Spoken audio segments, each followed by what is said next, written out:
Structure collégiale et participative, épisode numéro 2. Dans le précédent épisode, nous avons montré pourquoi le système actuel ne pouvait pas fonctionner démocratiquement parlant.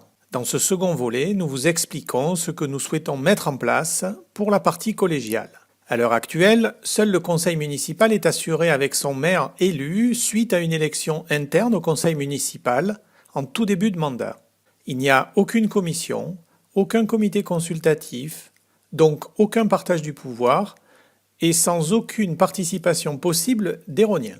Surtout, aucune information sur l'organe le plus important dont nous dépendons maintenant, la métropole. Que proposons-nous de mettre en place durant la première année de mandat? Un conseil municipal évidemment, avec un maire élu pour 6 ans, mais qui travaillera en binôme avec son premier adjoint. Une différence notable est que tous les conseillers municipaux seront formés aux règles de gestion de l'administration. Dans la très grande majorité des cas, la plupart des conseillers municipaux ne connaissent absolument rien à cette gestion.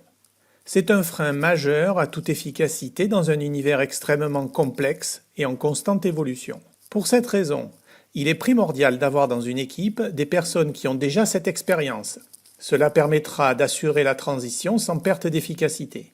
Enfin, le maire et son premier adjoint seront tenus à rendre des comptes au conseil municipal avec possibilité de remplacement via une élection interne s'ils sont jugés incompétents. Des commissions d'élus seront créées et représentées par un binôme d'élus délégataires qui auront eux aussi une obligation de résultat. Leur rôle sera essentiellement d'être des facilitateurs de projets. La grande différence de Rognes en transition avec les autres listes est que nous étudierons les grandes idées nouvelles de chacune d'elles, y compris la nôtre, afin d'analyser la pertinence, la faisabilité et les implications, notamment financières, de chacune. Nous le verrons dans le 3e épisode sur le côté participatif, mais une fois les propositions clairement établies et dûment expliquées aux Rhôniens, ceux-ci choisiront l'option à retenir. Notre but étant d'éviter des promesses qui ne seront pas tenues avec des programmes qui sont utopiques.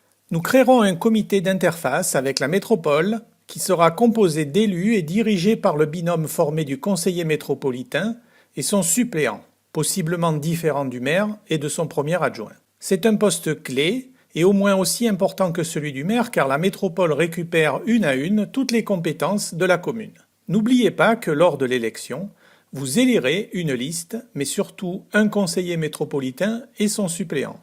Tout ce beau monde sera supervisé par un comité de pilotage réunissant tous les chefs de service et les élus délégataires. Ce sont eux qui créeront l'ordre du jour du conseil municipal et qui suivront tous les projets de manière transversale.